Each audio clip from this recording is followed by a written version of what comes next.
Ang mabuting balita ng Panginoon ayon kay San Lucas. Papuri sa iyo, Panginoon. Noong panahong iyon, matapos palayasin ni Jesus ang isang demonyo, nanggilalas ang mga tao. Ngunit may ilan sa kanila ang nagsabi, si Beelzebul na prinsipe ng mga demonyo ang nagbigay sa kanya ng kapangyarihang magpalayas ng mga demonyo. May iba namang nais siyang subukin, kaya't nagsabi, magpakita ka ng kababalaghang magpapakilala na ang Diyos ang sumasa iyo. Ngunit batid ni Jesus ang kanilang iniisip, kaya't sinabi sa kanila, babagsak ang bawat kahariang nahahati sa magkakalabang pangkat at mawawasak ang mga bahay roon. Kung maghimagsik si Satanas laban sa kanyang sarili, paano mananatili ang kanyang kaharian? Sinasabi ninyong nagpapalayas ako ng mga demonyo sapagkat binigyan ako ni Beelzebul ng kapangyarihang ito.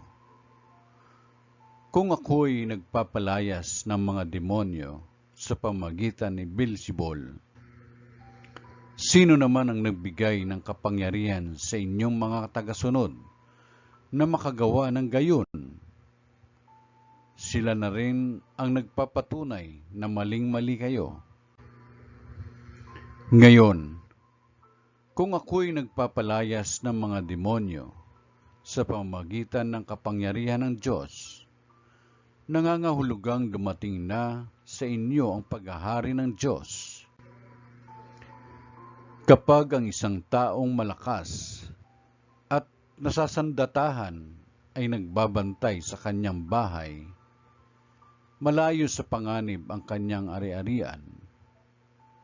Ngunit kung salakayin siya at talunin ng isang taong higit na malakas, sasamsamin nito ang mga sandatang kanyang inaasahan at ipamamahagi ang ari-ariang inagaw.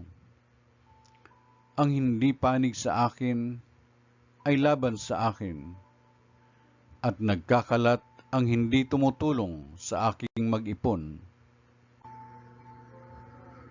Kapag lumabas na mula sa tao ang isang masamang espiritu, ito'y gumagala sa mga tigang na lugar at naghahanap ng mapagpapahingahan. Kung walang matagpuan, ay sasabihin nito sa sarili, babalik ako sa bahay na aking pinanggalingan. Pagbabalik ay matatagpuan niyang malinis na ang bahay at maayos. Kaya lalabas siyang muli at magsasama ng 7 pang espiritong masasama kaysa kanya, at papasok sila at maninirahan doon. Kaya't sumasama kaysa dati ang kalagayan ng taong iyon. Ang mabuting balita ng Panginoon. Pinupuri ka namin, Panginoong Jesucristo.